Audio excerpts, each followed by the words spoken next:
Customer complaint, palyado. So start natin. Buksan natin ang AC para malagdagan ng load. Ayan. Accelerate natin. Yung may engine hesitation o palyado. Tingnan natin sa labas. So, ayan.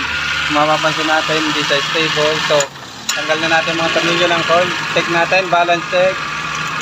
Okay, nagbabago ang andar. Tap natin sa isa. Nagbabago. Walang pagbabago. Nagbabago. So dito tayo nag-concentrate so hindi nagbabago. Ayan. May lagi-take. So possible spark plug and get so. Check natin. So nag-try tayo mag-swap ng spark plug. So lumipat. Kaya spark plug muna tayo. Itong coil, pwede din yung pag-swapin para ma-sure natin kung anong sira. But in this case, may tumutunog kaya sigurado tayong okay ang coil. So ngayon, pagpapalitin lang natin na, papalitan natin ng spark plug. So magpapalit tayo ng bagong spark plug. So ito ipapalit natin.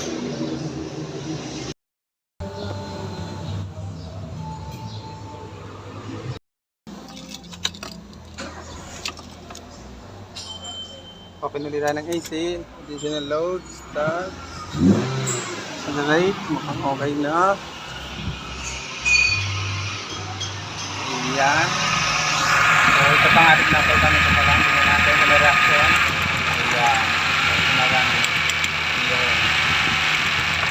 Lahat responsive na, okay? Ayan. So start plug muna papalitan natin. Lalatin na natin.